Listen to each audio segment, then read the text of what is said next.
बहुत स्वागत है आपका हिंदी खबर में। मैं हूं आपके साथ सुनील सिंह पौरुष और बुलेटिन की शुरुआत बिहार की खबरों के साथ करेंगे। जैसे जैसे चुनाव और गर्मी का मौसम नजदीक आ रहा है, वैसे वैसे बिहार का सियासी पारा भी अपने चरम पर है।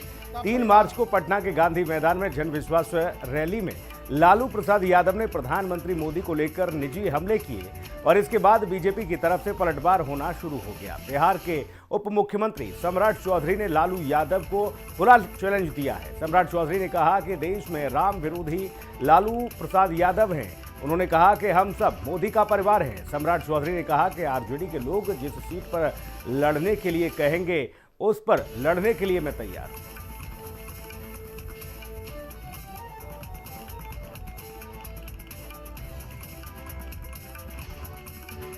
लालू प्रसाद जी राम विरोधी हैं। भारतीय जनता पार्टी पूरा परिवार है और आज हम लोगों ने लिखा मोदी का परिवार हम हैं। आज लालू प्रसाद जी खुद कहते थे 90 के चुनाव के पहले कि रानी के पेट से राजा पैदा नहीं हुआ। आज सिर्फ राजा ही पैदा करने का प्रयास कर रहे हैं, लोकतंत्र की हत्या कर रहे हैं। और ये लोग गलतफहमी में हैं। जब इसके पूरे परिवार चुनाव हार गया था तब भी सम्राट चौधरी जीत कर ही आया और राजद के लोग एकदम तैयार हूँ, जिस सीट पर कहे उसी सीट पर लड़ने के लिए तैयार हूँ। बिहार के उप मुख्यमंत्री विजय सिन्हा ने नेता प्रतिपक्ष तेजस्वी यादव पर पलटवार किया और कहा कि आरजेडी एक नौटंकी पार्टी है, वह नौटंकी पार्टी के मुख्य अभिनेता हैं। साथ ही बिहार को नेता चाहिए, अभिनेता नहीं। जो मस्खरा बनकर लोगों को सिर्फ हंसा सकता है वह किसी की भूख नहीं मिटा सकता। आपको बता दें कि जनविश्वास रैली में तेजस्वी ने डिप्टी सीएम विजय सिन्हा को बड़बोला और सम्राट चौधरी को दल बदलू कहा था, जिसके बाद ये जवाब दिया गया। राजद ये नौटंकीबाजों की पार्टी है। दुर्भाग्य से जिस बिहार लोकतंत्र की जननी रही, यहाँ लीडर पैदा होता था, अब यहाँ पर ये राजद जैसे लोगों में लीडर नहीं, ये एक्टर के काम कर रहे हैं। ये नेता नहीं हो सकता, ये लोग अभिनेता है और अभिनेता लोगों को मनोरंजन कर सकता है, लोगों को बरगला सकता है, लोगों की भावनाओं को भड़का सकता है, लोगों के सेंटीमेंट को जगा सकता है। ये कभी भी लीडर नहीं बन सकते। और जो लोग अभिनेता के रोल अदा कर रहे हैं, बिहार की जनता उसे स्वीकार नहीं करेगी। बिहार को लीडर चाहिए, लीड करने वाला जिसका चरित्र साफ सुथरा हो, जो ईमानदारी से काम करे, जिसका व्यवहार सबके प्रति सहिष्णुता का रहे। ये जो उप मुख्यमंत्री जिनको बनाया है, जो बड़बोले हैं, 14 साल से चुनाव नहीं लड़े हैं, चुनाव नहीं लड़े और लड़े हैं और जीते हैं तो आरजेडी से लड़े हैं और जीते हैं आखिरी बार भी।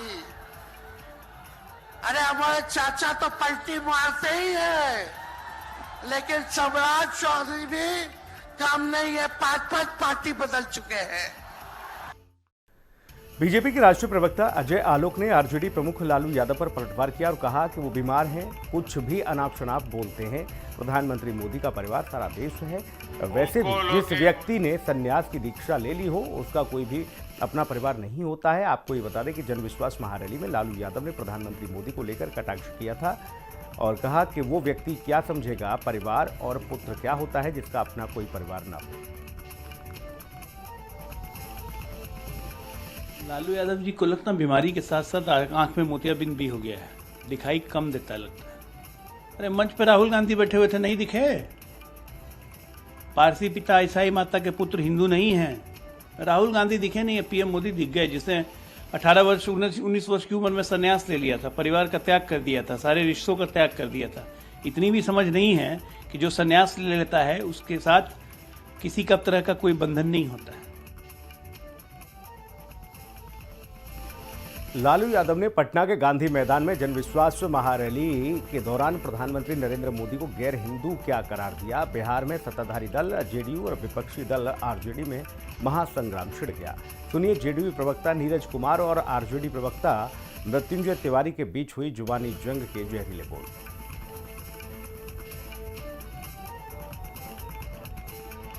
माननीय लालू प्रसाद जी राजनीति के फूहड़पन के प्रतीक है।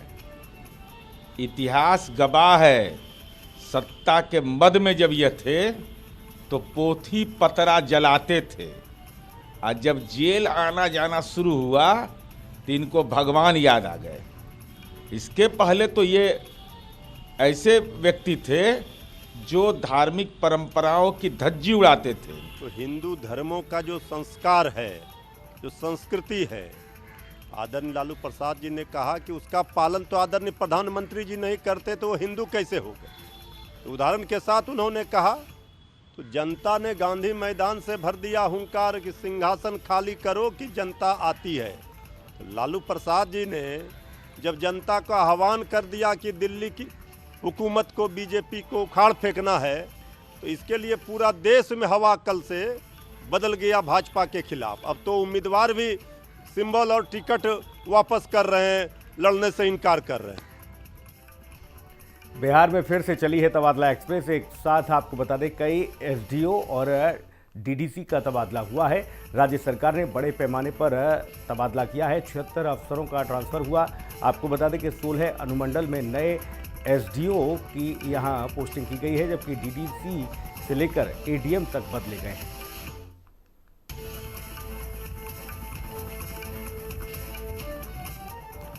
बिहार में बड़े पैमाने पर राज्य सरकार ने तबादला किया है। आपको बता दें लोकसभा चुनाव से पहले सरकार ने यहां तबादला किया और 7 आईएएस अधिकारियों का किया गया है तबादला। तबादले में 2014 से लेकर 2019 तक के आईएएस शामिल हैं। अधिकारियों की एक नए विभागों में यहां पर पोस्टिंग की जा रही है। सामान्य प्रशासन विभाग ने इसकी जानकारी दी है।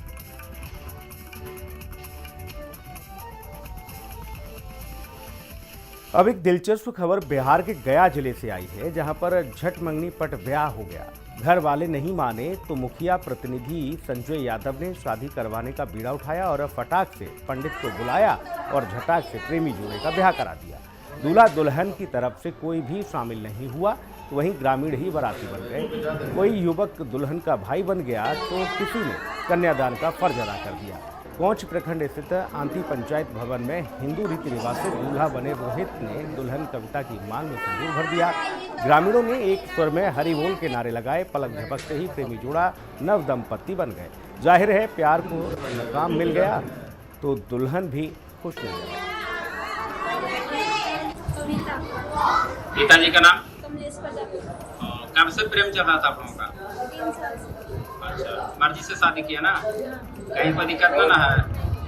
अच्छा, अच्छे से रखेंगे, विश्वास है इन पर। क्या नाम हो गया आपका? कितना उम्र हुआ आपका? 25 साल। नाम क्या है? रोहित कुमार। पिताजी का नाम? भोला प्रसाद। घर कहाँ हुआ? मजरेठी। कितने साल से प्रेम कर रहे थे आप लोग? 3 साल से। किसी से कोई दबाव नहीं ना है? नहीं। ठीक से रखेंगे ना? हाँ, ठीक से रखेंगे। बिहार में बड़े पैमाने पर यहां ट्रांसफर पोस्टिंग हो रही है। बिहार पुलिस सेवा के 22 अधिकारियों का भी तबादला हुआ है। लिस्ट में सभी डीएसपी स्तर के पदाधिकारी शामिल हैं। आपको बता दें कि गृह विभाग ने इसकी अधिसूचना जारी कर दी है।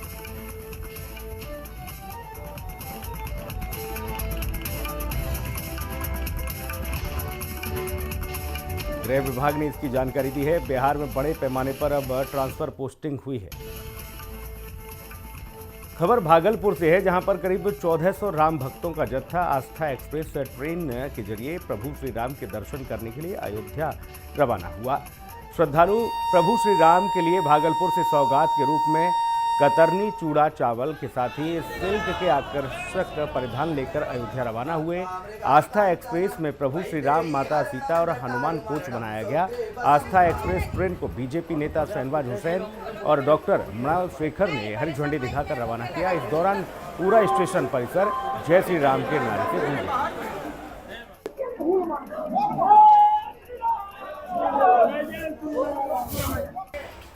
खबर अररिया के फारबिसगंज से है, जहां पर लोकसभा चुनाव को लेकर बीती रात अररिया एसपी के निर्देश पर फारबिसगंज थानाध्यक्ष राघवेंद्र कुमार सिंह ने पुलिस और सीएसएफ के जवानों के साथ शहर में सुरक्षा व्यवस्था का जायजा लिया।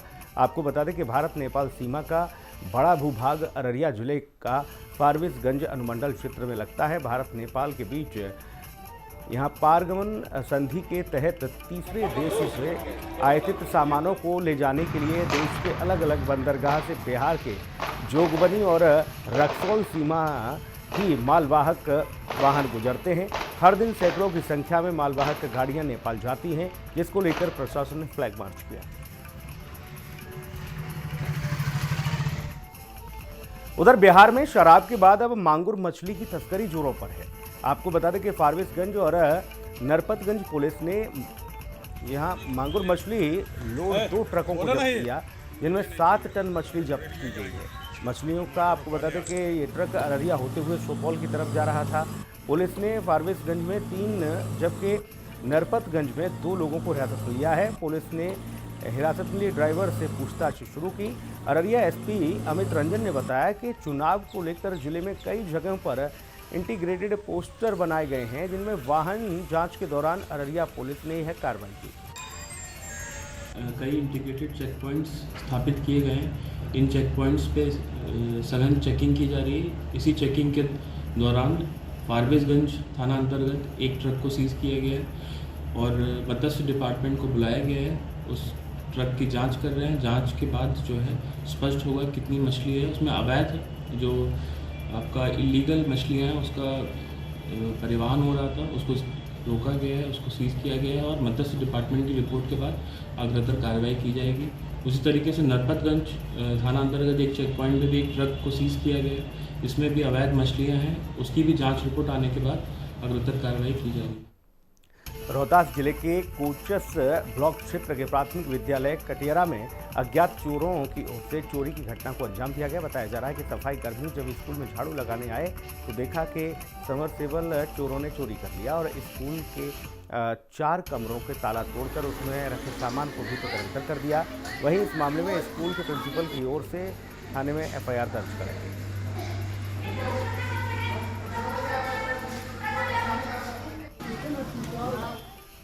रोहतास की सासाराम स्थित मुफसिल थाना क्षेत्र में खेत में काम कर रहे पिता की कलयुगी बेटे ने कुल्हाड़ी से वार कर हत्या कर दी। इसके बाद आरोपी बेटे ने थाने में जाकर अज्ञात के खिलाफ FIR दर्ज करवा दी। वहीं पुलिस ने जब मामले की छानबीन शुरू की और कड़ाई से पूछताछ की तो कलयुगी बेटे ने सारा गुनाह कबूल कर लिया। पुलिस ने आरोपी को गिरफ्तार कर जेल भेज दिया है।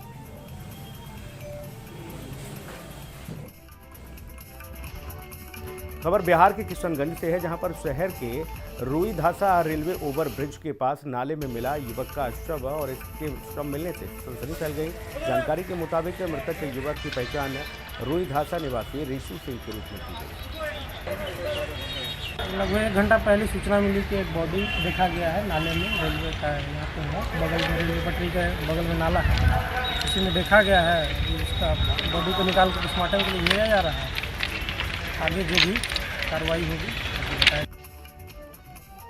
उधर कटिहार पुलिस ने लोगों के चेहरे पर मुस्कान लाने के लिए ऑपरेशन मुस्कान की शुरुआत की थी।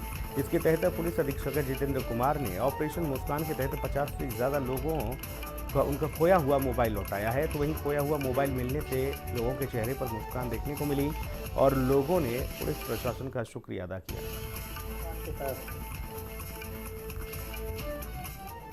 ऑपरेशन मुस्कान के तहत 51 मोबाइल जो है वो बरामद करके उनके जो ऑनर हैं, जो मोबाइल के धारक हैं, उनको जो है दिया गया। अभी तक टोटल जो है लगभग 450 की मोबाइल की रिकवरी हम लोगों ने करके दी थी, जो पिछले साल से जो चल रहा ऑपरेशन मुस्कान। और ये जो है 51 मोबाइल जो है और इसमें बरामद हुआ है। तो ये हमारा जो ऑपरेशन है ये लगातार जारी रहेगा। हम लोगों के चेहरे पर मुस्कान जो है वो पूरा लाने का भरपूर कोशिश करेंगे।